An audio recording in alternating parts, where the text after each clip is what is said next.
नमस्कार माझ्या लाडक्या बहिणींनो, स्वागत आहे आपलं लॉजिकल जीके या यूट्यूब चॅनलवर। कालपासून सोशल मीडियावर एक विनंती अर्ज व्हायरल होत आहे आणि बऱ्याच बहिणींचं म्हणणं आहे की हा अर्ज कशाचा आहे आणि हा अर्ज आमच्यापर्यंत पोहोचलेला नाही, हा अर्ज कोणाला मागायचा, कुठे भरून द्यायचा।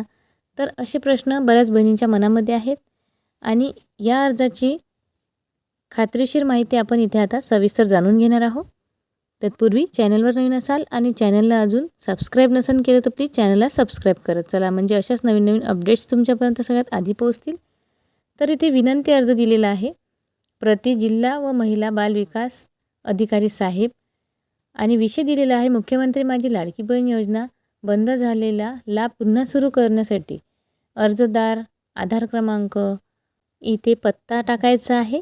तर खाली दिलेला आहे महोदय, मी वरील अर्जदार मुख्यमंत्री माझी लाडकी बहीण योजनेचा लाभार्थी असून माझा लाभ बंद झालेला आहे। तर किती महिन्यापासून तुमचा लाभ बंद झालेला आहे अशी माहिती भरायची आहे। तर अशा प्रकारचा विनंती अर्ज तुम्ही बघितलेला असेल। मग या विनंती अर्जामध्ये कितपत तथ्यता आहे हे आपण जाणून घेणार आहोत। तर हा विनंती अर्ज जो आहे ह्या तिथल्याच अधिकाऱ्यांनी टाईप केलेला असू शकतो, कारण शासनाकडून कुठलाही GR किंवा कुठलाही अशा प्रकारचा विनंती अर्ज आलेला नाही। लाडकी बहीण योजनेचा कुठलाही काम करायचं असेल तर आधी GR येत असतो आणि खात्रीशीर माहिती येत असते किंवा आधी ती तटकरी ताई या आपल्याला ट्विटरवर ट्विट करून सांगत असतात। जर या प्रकारचा अर्ज यायचाच असेल तर आपल्याला आधी GR येईल। त्याचप्रमाणे ज्या अंगणवाडी सेविका ताई आहेत त्यांनासुद्धा वरून अजून आदेश आलेले नाही, म्हणजे त्यांच्याकडे सुद्धा हा अर्ज मिळणार नाही। तुम्ही जर तुमच्या शेजारच्या अंगणवाडी ताईकडे मागायला गेले तर त्यांच्याकडे सुद्धा हा अर्ज नसेल।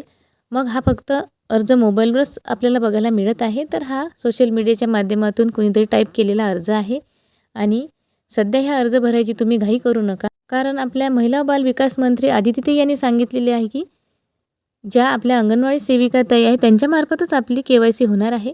तर त्याला थोडा वेळ लागेल, परंतु तशीच आपली KYC होईल किंवा ऑनलाईन पोर्टल देखील चालू होऊ शकते, कारण 24 लाख बहिणींची KYC चुकलेली आहे।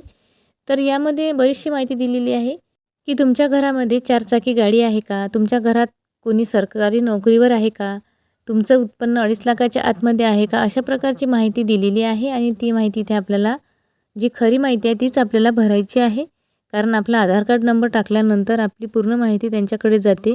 जरी आपण खोटी माहिती जरी भरली तरी त्यांना लगेच माहीत पडते, म्हणून जी खरी माहिती आहे तीच आपल्याला ह्या फॉर्ममध्ये भरायची आहे। परंतु ह्या फॉर्म सध्या भरायची घाई करू नका, कारण शासनाकडून अशा प्रकारचा कुठलाही फॉर्म किंवा कुठलाही GR आलेला नाही।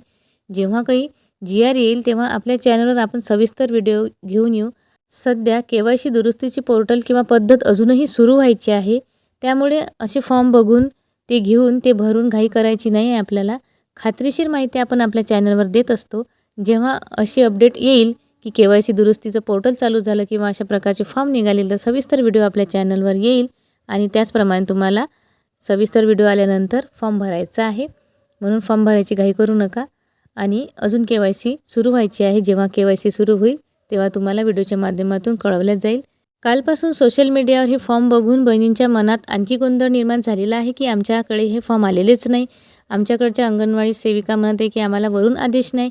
तर त्यांचंसुद्धा बरोबर आहे, त्यांना आदेश मिळालेला नाही म्हणून त्यासुद्धा आता हे काम सध्या करतील नाही। जेव्हा त्यांना आदेश मिळेल तेव्हा त्या ही सगळी KYCची पद्धत जी आहे ती आपल्याला समजून सांगून त्या करून घेतील आपल्याकडून।